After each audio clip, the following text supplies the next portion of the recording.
There's a confession I have to make. I'm having an affair. Actually, I have many affairs. Affairs with ideas. It's like an addiction.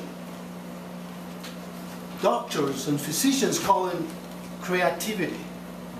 I see a good idea, I fall in love with it. Fellow Toastmasters, more was welcome guest. And all of you, idea lovers.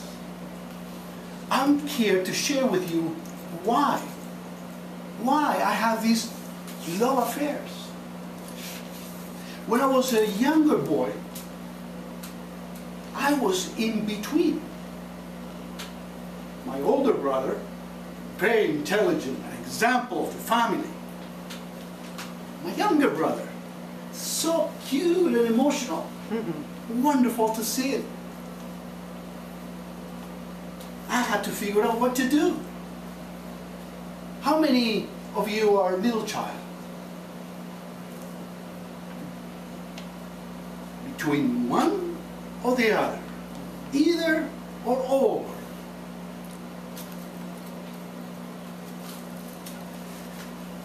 So I went to school to learn creativity. I play in the playground. I use crayons, I use toys.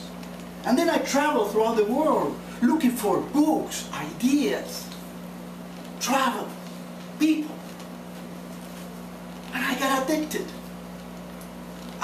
to these ideas. And let me share with you 3 things that I learned about this virus of creativity. 1, creativity is about connections. It's not about one thing. I learned that I thought that creativity was in the neurons of our brains. They're actually in the connections between the neurons.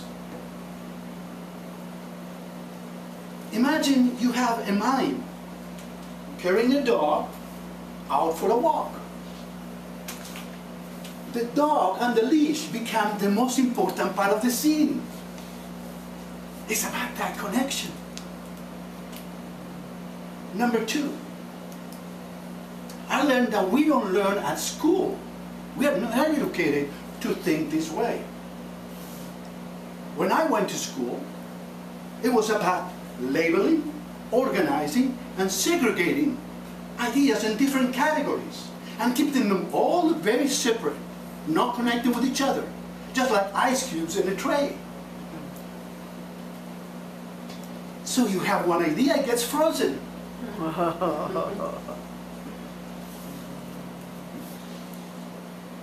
No in-betweens.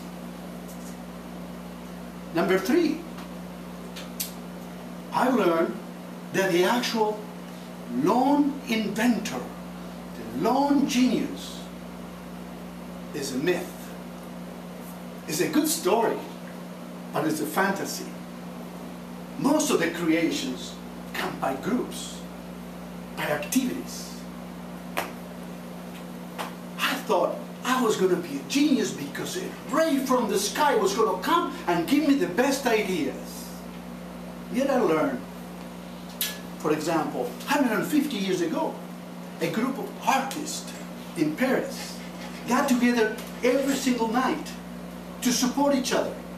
They were painting each other, they were challenging each other, they were helping each other. Does that sound like Toastmasters? These painters created this impressionist movement and changed modern art. But this is beyond art. We have examples like Steve Wozniak and Steve Jobs, or Magic Johnson and what's his name? Harold Key. Bird. Larry Bird. So all this creates this idea and creativity that comes not from just one, for an integration and combination of other ideas.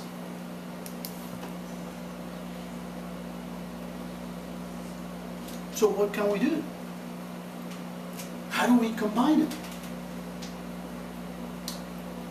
Scott Fitzgerald says that the test to first-rate intelligence is to have two ideas hold in our mind and don't break up with it. How? How do we get to this higher level of intelligence, this higher creativity?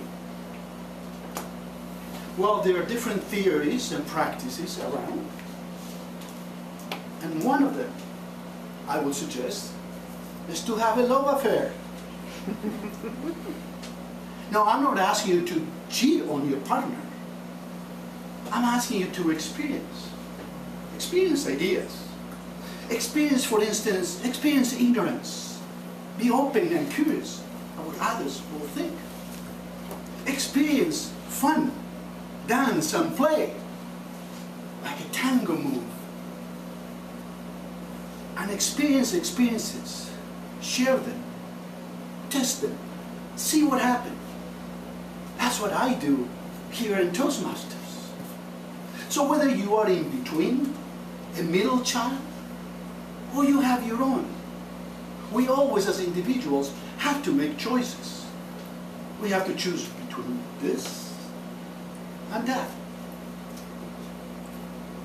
But we can also choose for both, connecting, combining in a bridge, not in a hybrid idea, but it's something that is novel and exciting, like a love affair. Madam Toastmaster.